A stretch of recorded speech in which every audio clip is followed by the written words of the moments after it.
byrjum eins og vanalega á fréttum dagsins og hingað nú komin María Pétursdóttir. Hvað það? Já.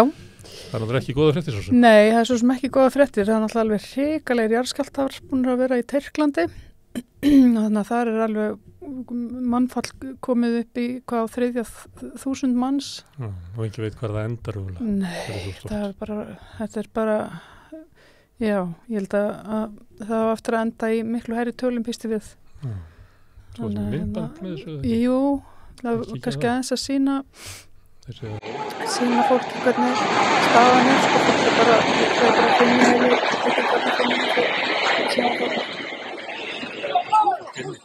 þarna fólk bara inn í húsunum og bílar að gera framhjá sem að sko og svo sko, já, bara einmitt maður hugsa bara sko 9/11 sem að var sko þar sem fólk var innan svona hrundar stórar byggingar og alveg í þvílíku rykmekki og fór illa bara því að vera nálagt sko, þannig að ekki nómi.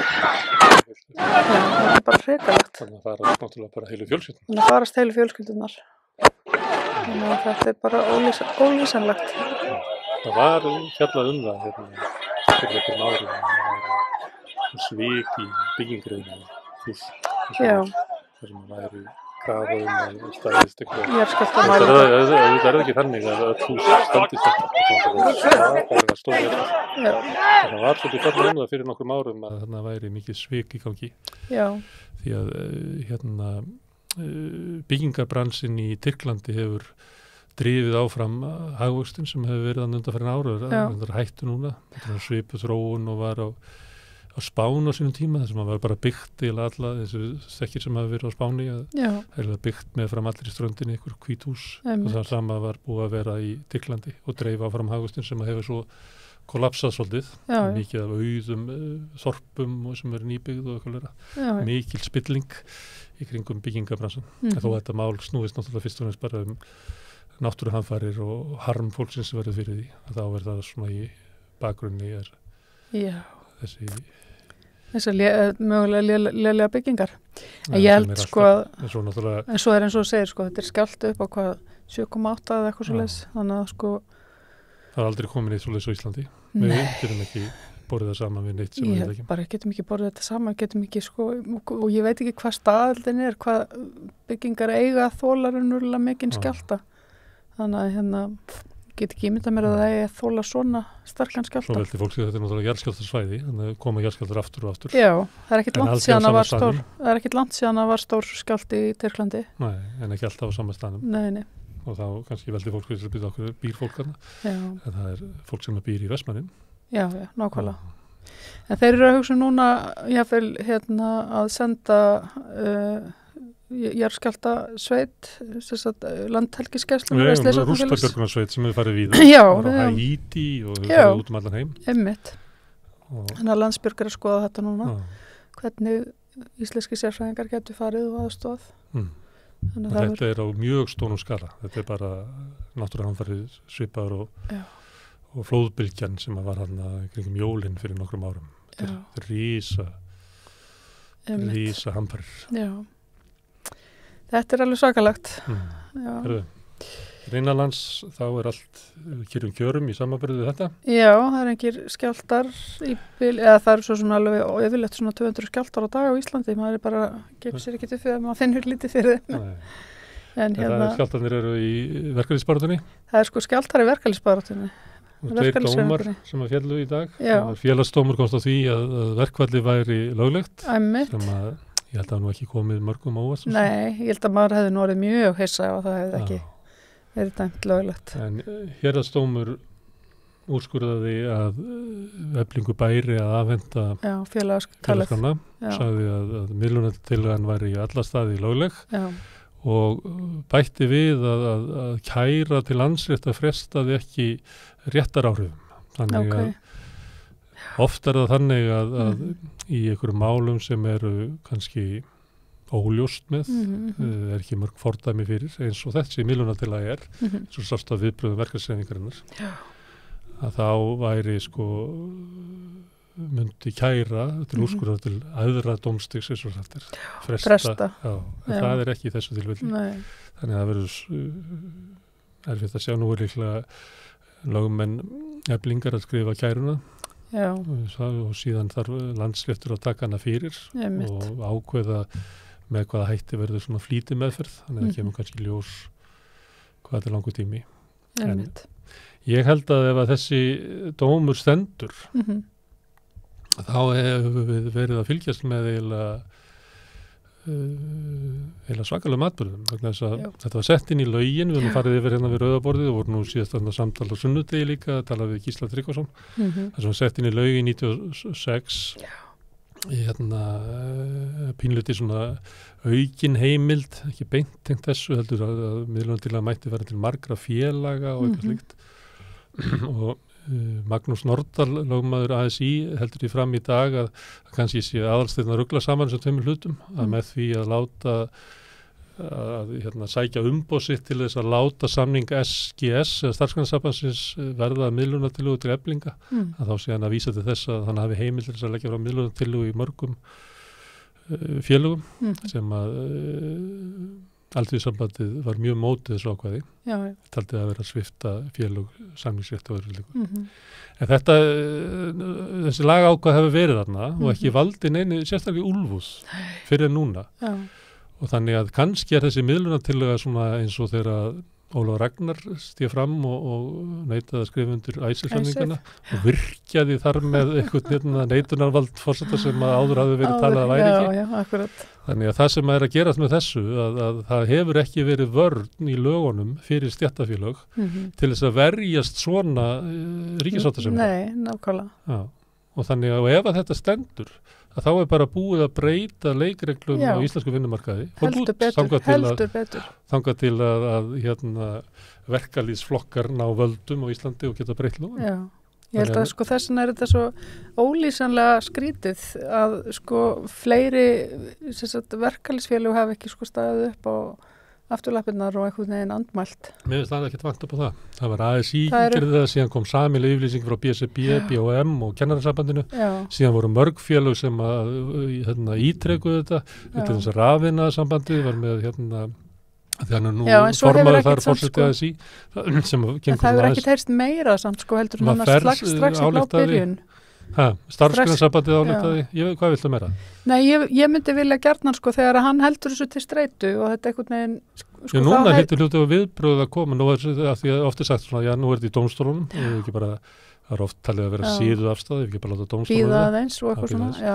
Þannig að ég býst við að núna þá rísi verkefnishreyfingin upp því að annars ég er bara opaslega hissa og myndi ekki gera það því að annars er alltaf bara einhver embættismadur sem er skipaður að ráðherra mjög óljóst lagaumhverfi, það er deilt það hvort hann sé sjálfstæður í störfum sínum, það gleymdist að setja í lögin ef það var hugsunin, alltaf getur hann bara að stoppa verkvöldan og þetta í hug. Já, einmitt. Þetta er alveg með ólíkindum Þetta verður að hafa, en það byrjar verkfalli á morgun. Verkfalli byrjar á morgun. Já. Þannig að þú skrifaði nú grein varandi Íslandshótelin, getaðu borga herri laun. Já, því að ég ætla að tuða hér það hvort að mér finnst umfjöldunum verkfall, kjarabaráttu, þá verður að draga fram kjör fólksins sem eru í verkfallinu. Já. Og kjör þeirra sem eru að sækja á. Ég mæli með því að fólk kíkja á þessa grein en þannig að getur að séð það svart á hvítu hvað er verið að semjum. En ég bjóð til svona, ég ætla bara að trilla þessi gegnum hana sem að ég bjóð til smá svona töflur sem kannski fáum að sjá. Já. Veit ekki hvað við fáum að sjá þér. Já. Þarna byrjar. Þetta er eiginlega bara, þetta er launin eins og þér í dag. Þú sér að þú væri útborgað þarna eftir með laun upp á 370 krónum til 376 sem vekur svolítið athygli hvað þú hækka lítið í launum eftir 5 ár. Og svo ertu með það sem þú fær útborgað. Þannig að þeir sem eru nýbyrjaði fá 301.000 krónur, þeir sem eru búin að vinna í 5 ár fá tæplega 305.000. Það er bara algjört djók Og síðan bara ég næstu töflu að þá er það framfærsla sem kemur hana og þetta er framfærslan samkvæmt framfærslu viðmunum umboðsmanns skuldara. Já. Sem er framfærsla sem að þau regna með að fólk þurfa að hafa sem er í gjaldþrota meðferð eins konar þurfa að hafa áður en það getur að fara að borga neitt af skuldu sínum. og þar vantar húsnæði, þannig ég tók inn og setti 50 fermetra húsnæði, byrju nú færðist þetta eitthvað? Nei, jú, þetta færðist eitthvað, ég ætla að fá aftur nummer 2.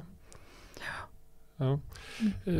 Setti inn húsnæði 50 fermetra íbúð og setti hana inn í það á svona rafmagn og hita okkur, þannig að það er svona, þetta er það sem kostar 362.000 fyrir einstaklinga að lifa. Já. Og þá sérðu hver staða fólksins að það er í 61.000 í mínus í byrjunarlaunum og niður í 57.000, þannig að þetta er þess sem allir vita að það er ekki hægt að lifa þessum launum. Einmitt. Og þá sjáum við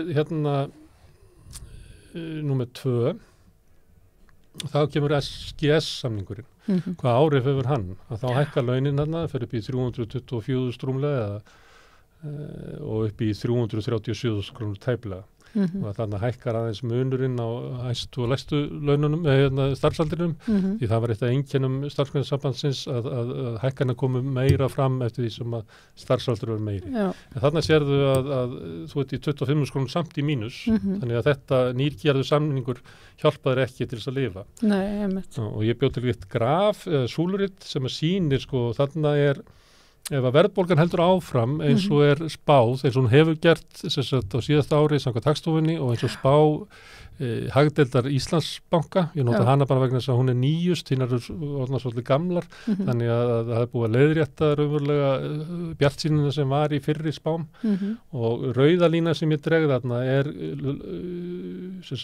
raungildi launana, útborgara launa sem að væru við endan á samningunum. Og þá sérðu það að við endan á samningunum þá ertu raunverulega undir því sem að var í janúar 2021.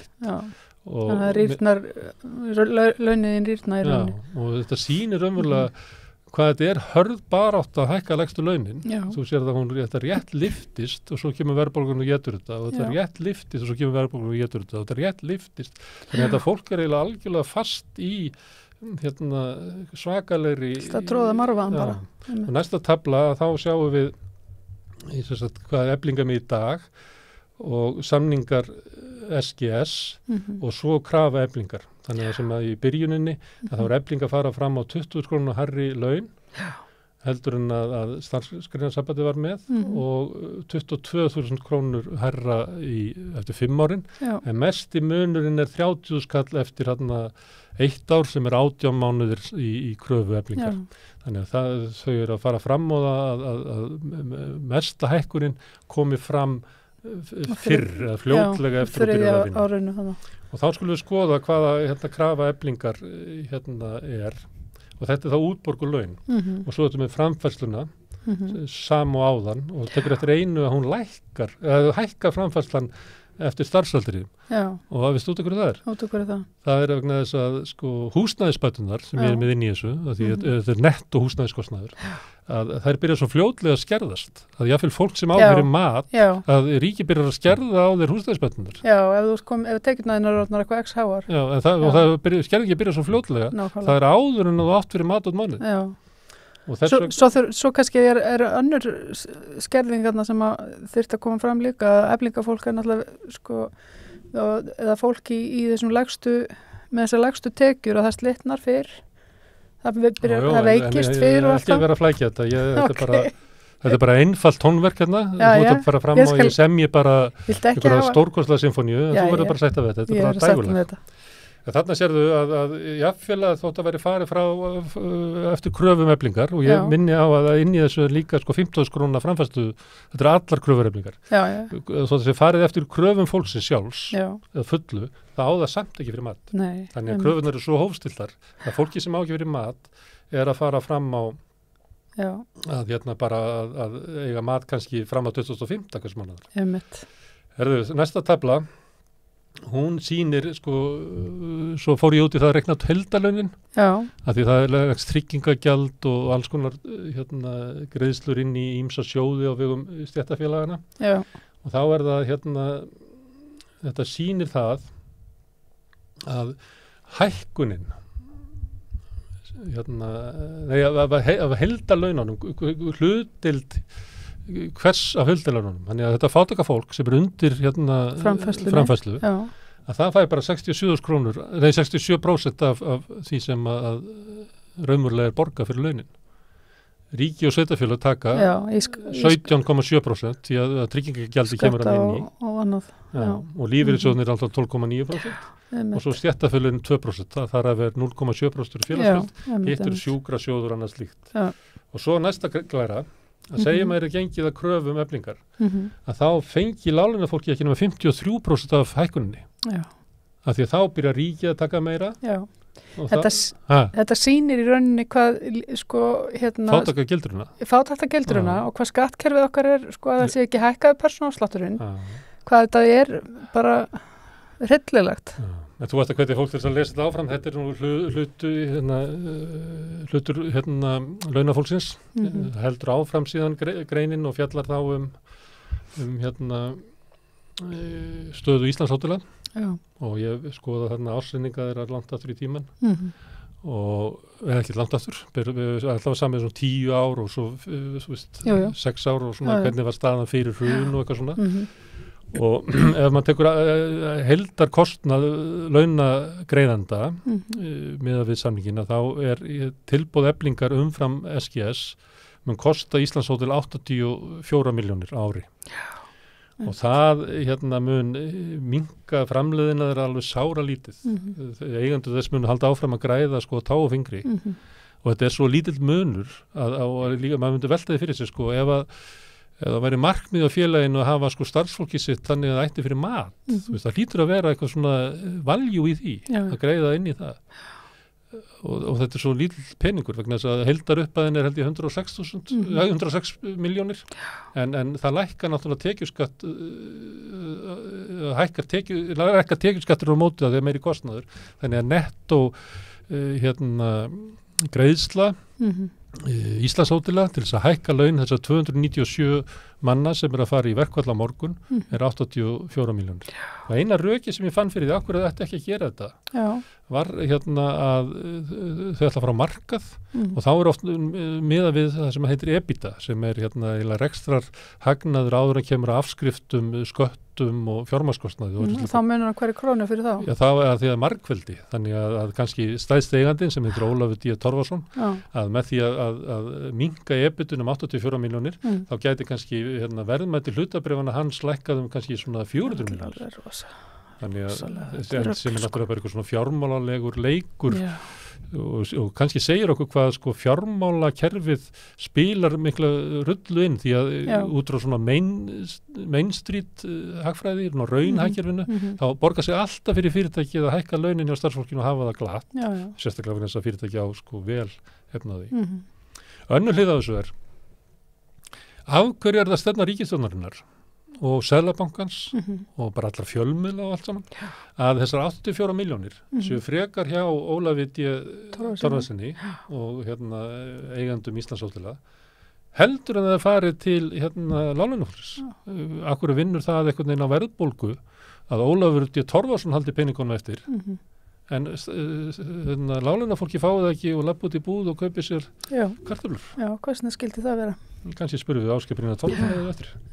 Þraut sem að hann þarf að leysa. Herðu, voru fleiri fréttir? Herðu, já, það er svart skýrsla Ríkisendurskoðunar sjókvíaeldi. Þú erum að fjalla svolítið sjókvíaeldi hérna. Já. Kom þér þetta óvart? Nei, þetta kom mér ekki óvart, Þetta er í rauninni bara rennir stóðum undir í rauninni það sem að ég var búin að svona heyra á fólki þegar ég var að ræða þessi mál. Það er náttúrulega skortir gjörsamlega eftirlit, það skortir gjaldtöku, það skortir það er verið að brjóta náttúruverndar ákvæði, það er verið að það er bara einhvern veginn stjórnsýslan er ekki að handla þetta á nokkurn hátt Þetta er vilda vestur. Þetta er bara algjört vilda vestur og svo hefur náttúrulega uppbyggingin verið svo hröð í þessum bransa að það hefur einhvern veginn líka gert það verkum að fólk treystir heldur ekki einhvern veginn treystir því ekki að þetta fari rétt fram, það treystir ekki að sé gagnsæi en það er það ekki. Skilurðu? Þannig að fólk er ekki vitlaust. Fólk er ekkert vitlaust það er alveg rétt og svo hafa þeir verið að því að það er svo mikill hraði í uppgangnum að þeir hafa verið að koma sér fyrir á svæðum sem eru ekki kannski hendug þannig að og eru í siglingaleiðum að skipa og eru, bara á svæðum sem að kannski henta ekki sjávarútvögnum. Og inn í regluleysið sækja norskir auðkýfingar sem að notfæra sér að við séum ekki komið lengra en þetta. Ég talaði eins og við mann sem var að segja að svona aðferðin við fiskeldi hérna væri þannig að menn ætluðu bara að taka inn mikið pening á skömmum tíma. Þetta var ekki uppbygginga á einhverju svona miklum gæðum, þetta var ekki verið að reyna að ná í svona toppin á verðinu. Þetta væri þetta raunverulega markmið væri bara að framleiða massa og nýta það á meðan að færi gefst, á meðan að það eru engar þeir eru ekki látið borga skaðan sem er valda umhverfinu og öðru slíku, að bara nýta tækifærið og sópin sem mest af gróða. Og þetta myndi mig á norskir hvalfangar komu á Vestfirði í gamla daga og þeir vittu þar hval og svo gekk það ekki lengur og þeir fluttu til Austurlands og skildu bara eftir tómar svona versmiður brætt hvalinn í lýsi og maður veldi fyrir hvort þetta verið svona hvort við höfum ekki lært neitt þetta er bara endur tekið efni þetta er bara endur tekið efni kannski þekki fólk söguna lengur Nei, ég held að þetta fylgi bara þú veist, græðgi í hvar sem þú drefnuði fæti í svona einhverju efnahagslífi og viðskiptum og einhverju. Þess vegna hefur fólk fundið upp að hafa reglur. Já, það er nú málið. En ég meina normenn eru, og það sem er svo merkilegt er það, normenn er ekki eins og búin að ná að halda utan þetta heima hjá sér. Þó þeir eru sér með öðru aðstæður og þeir eru með einhverju reglur og annað, en þeir eru ekki komni svo langt að geta verið með almennileg auðlindagjöld. Já, þeir eru nú veltaði fyrir sér að setja 40% tekjuskatt á fiskeldi. Já, þeir eru að reyna núna. Já, en nýja ríkisstjórn getið það. Akkurat. Það er kannski að fylgjast með því hvort það sé komið. Já, ég held að það verður forvindilegt að fylgjast með því. Þannig að Eru þið kunningjar okkar hryðjuverkamálunum? Já, hryðjuverkamálinu var vísa frá. Þannig að nú er ekki hægt að dæma þá í árafjöld. Nei, volum við myndir að þeim hennar. Já. Birta sem myndir áður. Já. Hvað segirðu með þetta ekki bara glöð? Með þetta? Viltu að þessi menn sitt í fangelsi til æviloka? Nei, ég vil ekki að þeir sitt í fangelsi til æviloka. Ég bara vona að þeir fá einhverja endurhæfingu. Hætt að lesa hægri áróður. Já, ég held að ég veit ekki hvernig dómskerfið getur tæklað svona einstaklinga. Eða hvort það geti það á einhvern nátt. En er þetta ekki ábyrgðast dómur fyrir lögregluna sem að rannsakar þetta mál sem hryðjuverk og saksóknari sem ákærir þetta sem hryðjuverk og Interpol sem að talar að þarna hefur bara rétt tekist að verja stórkostlum en svo er héraðsdómur bara alls ekki samanlega. Nei, og svo krossa maður bara puttana að þetta, þú veist, að þeir Hver hefur rétt fyrir sér? Hver hefur rétt fyrir sér og þeir hægir sér bara. Já. Þessi drengir, eða þessi menn. Þannig að þetta er flókið mál. Herðu, það er formannslagur í VFR. Já. Þar vorum við mynd af kandidatornum þar. Jeps.